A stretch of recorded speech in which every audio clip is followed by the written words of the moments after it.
Doctor Who Series 14 is still currently filming in Cardiff. They're actually, if the rumours are to be believed, on Block 5. Jamie Donahue was spotted on set filming episodes 7 and 8. We're getting to the finale of Doctor Who Series 14 that is currently filming now. Jamie Donahue on set. Here are some photos courtesy of @set_DW on Twitter. And also, allegedly spotted on set on the 6th of June by set_DW was Bonnie Langford, who played Melanie Bush, in the 1980s of Doctor Who, and she's also returned numerous times for Big Finish. She made a cameo appearance in The Power of the Doctor. She was in that big support group.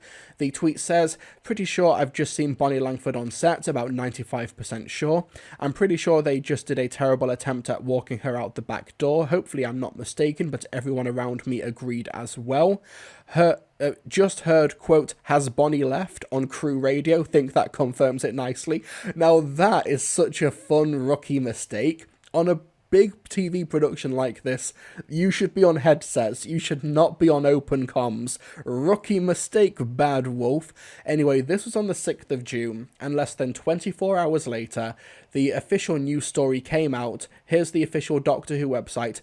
"Mel come back. Bonnie Langford returns to Doctor Who as Mel Bush. Star of stage and screen, Bonnie Langford will once again reprise her legendary role as Melanie Bush as she returns to Doctor Who, this time starring alongside Ncuti Gatwa, who plays the 15th Doctor in the new series.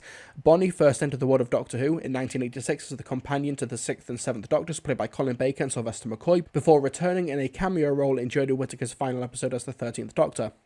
Making her West End debut at just 7 years old at Gone with the Wind, yada yada yada. She's basically been around the block 1,000,001 times. She has done so much on stage and screen, and she is now back as Mel for another epic adventure, presumably for the series finale of Series 14.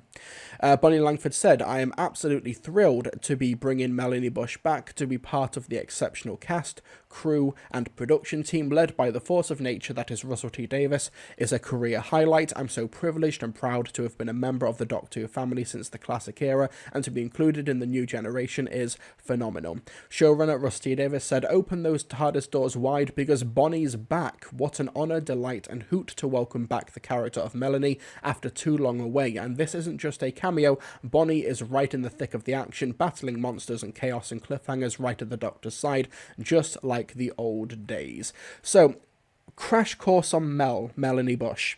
She is a computer scientist from the 1980s who became a companion of the 6th Doctor during his final story, The Trial of a Time Lord.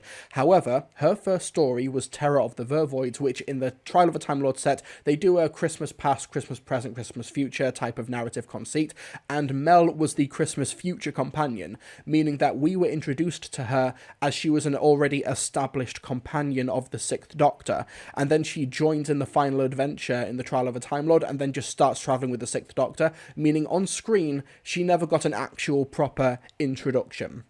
And then the next episode is Colin Baker regenerating into Sylvester McCoy for an encounter with the Rani, and then she has another season with the Doctor, with Sylvester McCoy. They go to Paradise Towers, they meet Ace on Iceworld, and then she goes away with the career criminal Sabalon Glitz and travels out into space.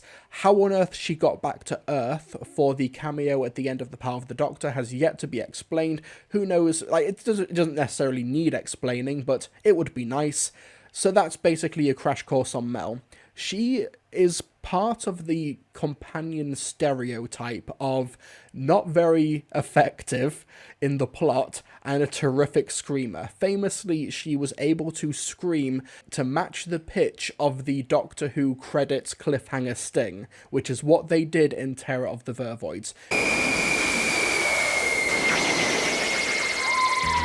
She was as 80s as they come, with massive red hair, shoulder pads. She was a fitness fanatic, and the fact that she was a computer scientist was never brought up again after her establishing story, which is very funny.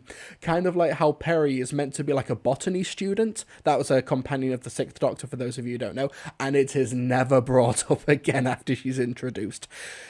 As great as Bonnie Langford is, she did fit the cliche role of the feckless, ineffectual Doctor Who companion that became quite commonplace in Doctor Who in the 1980s.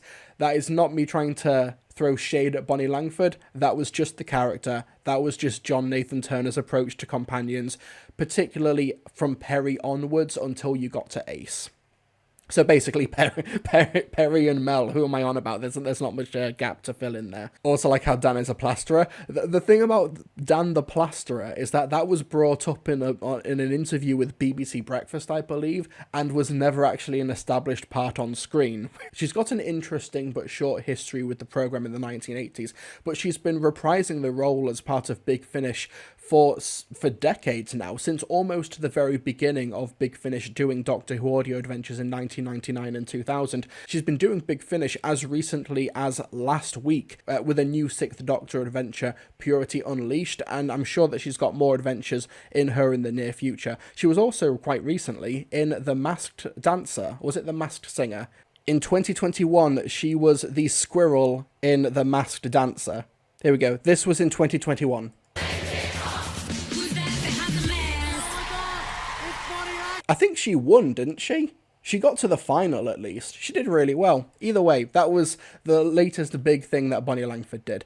Is she still in EastEnders? I honestly don't know. I don't follow any British soaps. Let's find out. No, she left EastEnders in 2018, according to Wikipedia. And in 2016, she won the British Soap Award for Best Newcomer. Imagine getting a Best Newcomer award, like, when you've been in the industry for 30 to 40 years already. That's kind of mad. So this announcement was timed well, because a couple of days later, she was spotted on location outside of the Office Block 1 Central Square in Cardiff. There's Ncuti Gatwa as well, rocking boots, jeans, and a white t-shirt. Whether or not that is his costume for the episode or not, probably not. There's Bonnie Langford coming onto set as well.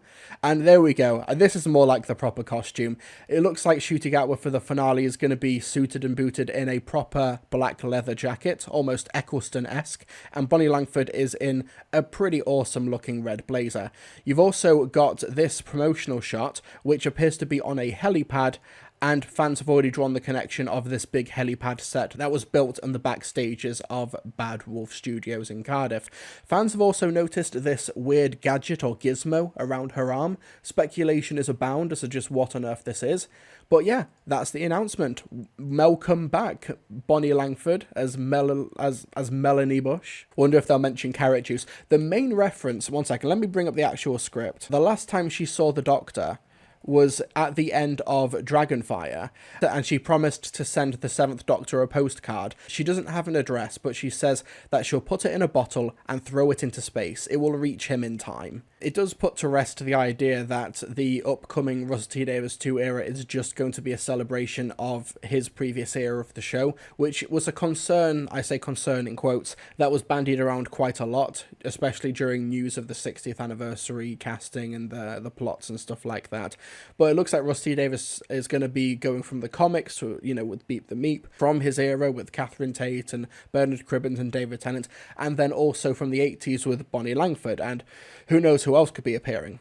I will say, though, I did take a little bit of issue with the characterization that Pete Matigue gave her for the season 24 box set, and I'm buffering again. That's really annoying. Why am I doing that? The 24 carat tease that they did, where she's this entrepreneur girl boss who's like from Dragon's Den.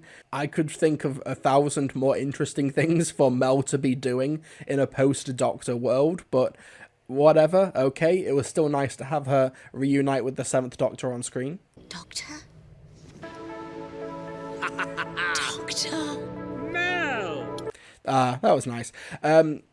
Same with Ace. Ace is, that's a bit more understandable and better because, a charitable Earth, she's got like a massive network and a great big charitable organization. Whereas Mel is just a businesswoman in a suit in a TV studio, which is not the, it's not the best fate for a Doctor Who companion, where you go around righting wrongs, sorting fair play throughout the universe, and you think, you know what, let's embrace late-stage capitalism. Let's go all neoliberal and all girl boss and stuff like that. It's not the best.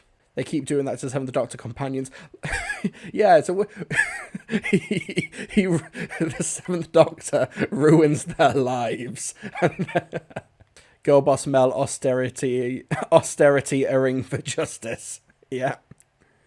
Well, it's better than what happened to Dodo, according to some books. Oh God, what is Dodo's fate? What do I dare look? 20 years later, Series 11, the collection box set, Yas is in charge of Kablam, giving workers 2 weeks' pay with 1 month off. Yeah, unironically. Also, don't those new Target novelizations come out next month? I'm really looking forward to what they do with Kablam, if anything.